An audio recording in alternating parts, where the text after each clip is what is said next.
Bismillahirrahmanirrahim. Halo guys, assalamualaikum warahmatullahi wabarakatuh. Jumpa lagi bersama kami di Marola Channel. Apa kabar semuanya? Semoga selalu banyak umur dan diberikan sekian banyak sampai dari turunan. Amin ya rabbal alamin. Dan terima kasih banyak bagi yang telah mengklik video ini. Seperti biasa, kami akan memberikan informasi-informasi baru seputar kasus Vina Cirebon yang pada hari ini harapan netizen akan segera terkabulkan. Seperti di video kali ini, akhirnya harapan netizen terkabulkan.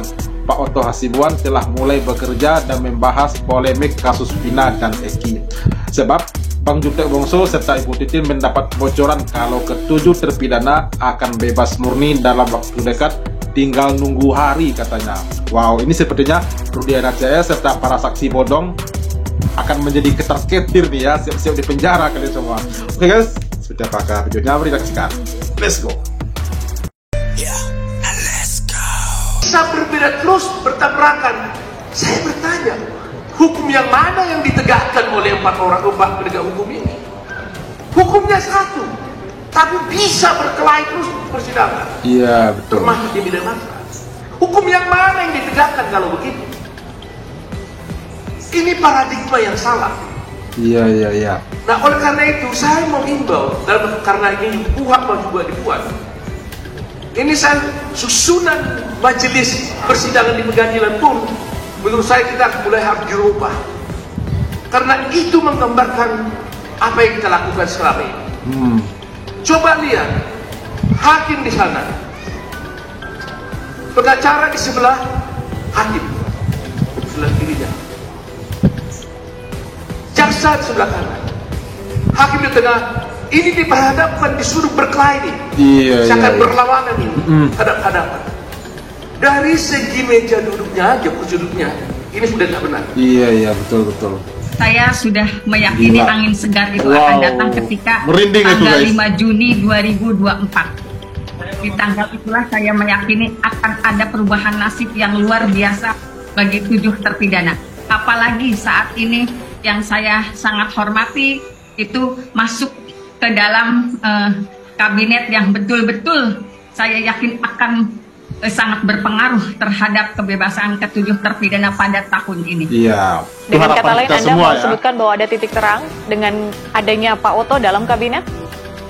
Ya, seperti yang saya sampaikan tadi, ketika tanggal 5 Juni saya punya keyakinan di tangan Pak Otto lah para 7 terpidana ini akan bebas, karena tanggal 5 Juni 2024 pertama kali saya bertemu dengan yang terhormat Bapak Otto Hasibuan. Saya menyatakan waktu itu ada yang salah dari putusan di 2016. Waktu itu saya membawa Sakatatal, saya diterima oleh tim Bapak Otto, dan saat itulah saya meyakini akan ada perubahan nasib yang luar biasa.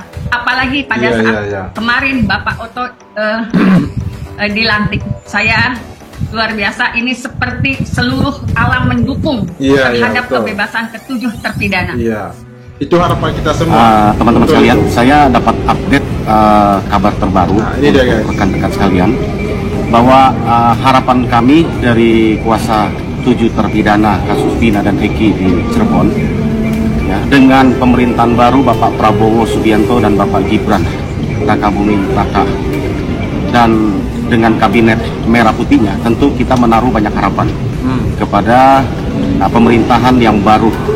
Apalagi di dalam kabinet merah putih ada Bapak Profesor Dr. Otto Hasibuan, SH MM, selaku Wamenko, ya, Hukum, HAM, Imigrasi dan Kemasyarakatan, yang mengkoordinasikan ketiga kementerian di kabinet merah putih, yaitu Kementerian Hukum, Kementerian HAM, Kementerian Imigrasi dan Permasyarakatan. Tentu di tangan Bapak Menko Profesor Dr. Yusril Issa Mahendra dan juga Bapak Wakil Menko Profesor Dr. Otto Hasibuan SHMM, kita berharap banyak bahwa departemen di bawah koordinasi Menko Hukum, HAM dan Permasyarakatan ini dapat memperbaiki carut-marut hukum yang terjadi selama ini. Belajar dari pengalaman kasus Vina dan Eki di Cirebon, banyak hal harus kita perbaiki. Benar.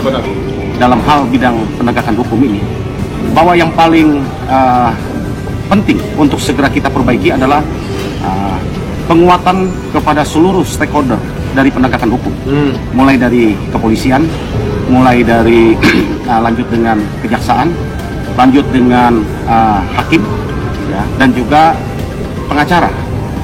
4 pilar ini, penegak hukum ini sangat penting dalam menegakkan keadilan hukum. Kalau semua fungsi ini berjalan, saya yakin peristiwa Vina dan Eki Cirebon pada tahun 2016 yang lalu ini tidak akan terjadi. Betul. Kenapa? Di dalam peristiwa Vina dan Eki di Cirebon, kan di situ diduga ada unsur penyiksaan, ada unsur intimidasi, ada unsur rekayasa terhadap kasus tersebut. Saya yakin kalau kita ini berpegang kepada pedoman tentang hukum acara pidana yang berlaku di Republik Indonesia, apalagi saat pertama itu diikuti mulai dari proses penyelidikan, penyidikan, dan dilakukan dengan scientific investigation dan ada scientific evidence, ya.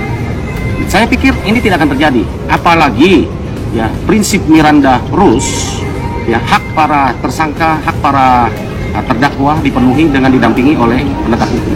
Saya yakin kalau ini dilakukan secara benar, ya, saat itu dilakukan, maka tidak akan terjadi, ya, tidak akan terjadi peristiwa Vina dan Eki ini. Ini disebut sekarang ini mulai terkuak yang namanya entah itu adalah peradilan sesat, hak tersangka terdakwa saat itu tidak dipenuhi sesuai dengan rekomendasi Komnas HAM dan juga LPSK yang melakukan talaah, melakukan investigasi mandiri, ya, sudah menyimpulkan, dan kami pun dari kuasa hukum menyimpulkan hal yang sama. Saya pikir sungguh ironis negara yang begitu besar yang ada di negara Republik Indonesia dengan hukum yang demikian.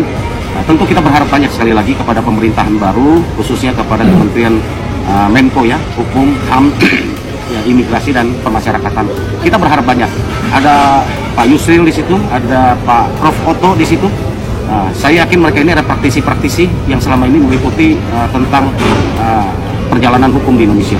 Harapan saya bahwa mereka ini akan menjadi panglima di hukum di Indonesia ke depan, dan peristiwa Vina dan Eki yang lain yang tidak muncul, ya, kita selesaikan satu demi satu untuk penegakan hukum.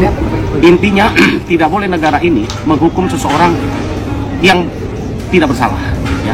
Prinsip hukum pidana di Indonesia jelas, siapa yang berbuat, dia yang harus mempertanggungjawabkan perbuatannya di hukum pidana, bukan yang dia tidak buat lalu kita menghukumnya. Itu prinsip dasar, ya. Hak-hak tersangka, hak-hak terdakwa sesuai dengan Miranda Rules, dan juga hak-hak yang lain dari bebas penyiksaan, mendapatkan keterangan dengan pola penganiayaan, pemaksaan, pengangkangan hak dan sebagainya, itu tidak boleh lagi terjadi di Indonesia, ya. Saya berharap dari Republik Indonesia ini dengan penguatan keempat penegak hukum tadi, mulai dari kepolisian, kejaksaan, Mahkamah Agung, kehakiman, dan juga pengacara, kalau kita sama-sama berkeinginan untuk menegakkan aturan ini, maka saya yakin kita akan memperoleh satu cita-cita yang kita inginkan. Indonesia memiliki keadilan hukum bagi masyarakat bawah. Jangan hukum ini tajam ke bawah, tumpul ke atas. Jayalah Indonesia. Oke, mantap, keren, asli keren, ya.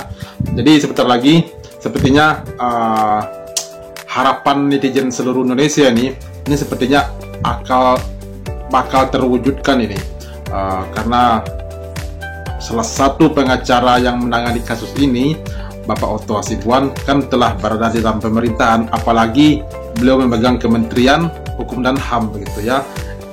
Ini pasti dekat sekali, sangat vital dengan kasus Vina ini, ya. Nggak mungkin beliau nggak bakalan menyelesaikan ini, saya yakin 100%. Dan apalagi tadi kata Bu Titin, dalam tahun ini ke-7 terpidana akan segera dibebaskan, dan beliau dapat bocorannya seperti itu, ya. Dan apalagi terkait apa yang disampaikan Bang Yute ini, untuk membenarkan penegakan hukum di Indonesia ini yang terjadi saat ini sangat carut marut, ya, oleh Pak Otto Hasibuan dan Prof Yusril Mahendra, itu sangat tepat sekali. Sebab akhir-akhir ini, di beberapa tahun yang lalu ini, ya, ini penegakan hukum itu semakin hari kan semakin carut marut, ya. Enggak semuanya, tapi oknum itu terlalu banyak, begitu, yang membuat ulah, begitu, yang bikin masalah. Ya, nggak mungkin kita juga mendukung orang yang tidak bersalah itu tidak boleh dipenjara, itu benar. Tetapi kan mereka perkarakan, mereka cari celah untuk menjerat kita begitu. Nah, itu yang harus dihindarkan begitu ya dari para penegak hukum. Orang yang nggak bersalah tapi dibikin bersalah, dicari-cari celah, dicari-cari kesalahannya atau dibikin kesalahannya agar mereka itu dipenjara. Nah, itu yang nggak benarnya begitu. Nah, oke guys, itu dia reaksi kita hari ini. Jangan lupa banyak yang telah menonton. Sampai jumpa lagi di video berikutnya. Terima kasih. Thanks for watching. We'll be right back.